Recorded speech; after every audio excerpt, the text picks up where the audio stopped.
Prison Tower of London. We begin in 1066.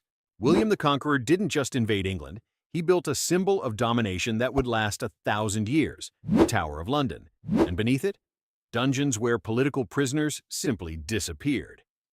The tower's dungeons operated in layers. The deeper you went, the more forgotten you became. The lowest level, called the White Tower Dungeon, was so isolated that reports say prisoners heard nothing but dripping water. Some historians believe that this constant sound was intentional, a form of psychological pressure. Here, deposed kings, queens accused of treason, and politicians who dared to challenge the crown were imprisoned. Each cell was enforced silence. Some prisoners spent decades here, others never returned. Prison Château de Chillon. Now we move to Switzerland, in the 13th century. Chillon Castle sits on an isolated rock in Lake Geneva. It looked like a palace, but its underground dungeons were built for something far darker. In 1348, during the Black Death, Chillon became a detention center amid persecution. Jews were accused of poisoning wells. Hundreds were taken there. There was no trial, no way out, only darkness and waiting for an uncertain fate. Chillon's dungeons were originally built as storage spaces. Stone columns supported the castle above. Prisoners were chained to these columns. Some historians speculate that the very structure, those massive pillars, intensified the sense of oppression. They weren't just isolated, they were literally under the weight of the castle. Prison Carcer Tullianum. We go even further back. Ancient Rome, 7th century BC.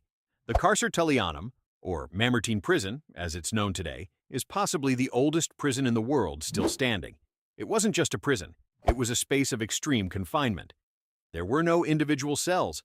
There were only two levels, the upper one, where prisoners awaited trial, and the lower one, a dark chamber where prisoners were taken and held under severe conditions.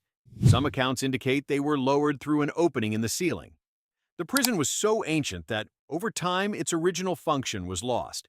When archaeologists rediscovered it in the 19th century, they found Latin inscriptions on the walls. One read, "Here lies oblivion."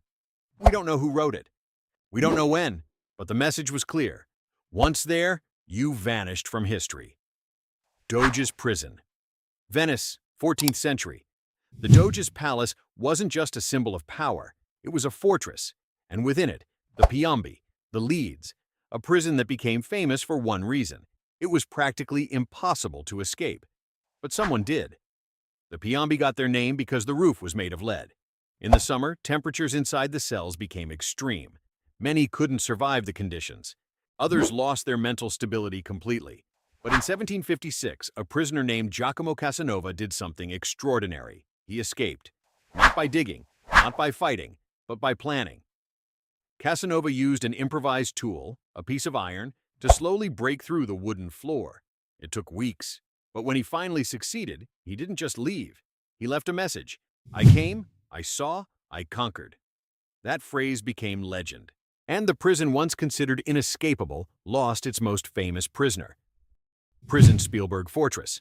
Now we go to Austria, 18th century. Spielberg Fortress was built as a symbol of imperial power, but its casemates, underground war chambers, became something far more rigid, a political prison.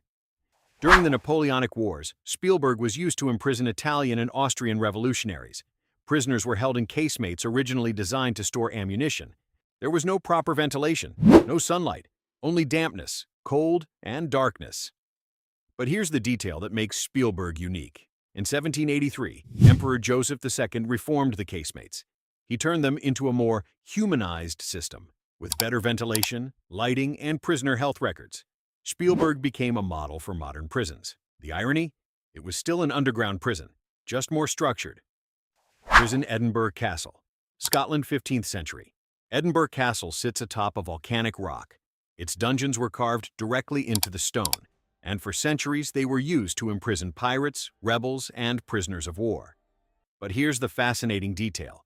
These dungeons were originally built as ammunition storage. When they became a prison, the structure remained the same. Prisoners were kept surrounded by barrels of gunpowder. An accident could compromise the entire fortress. Some historians believe this constant threat increased psychological strain. Oubliette Prison. An oubliette wasn't an ordinary cell. It was a pit, vertical, narrow, deep. The only entrance was an opening in the ceiling, a trap door. Prisoners were placed inside, with no easy way out. Some were only 2 meters deep, others 10 meters or more. There were no stairs, no support, only complete isolation. Once inside, a person officially ceased to exist.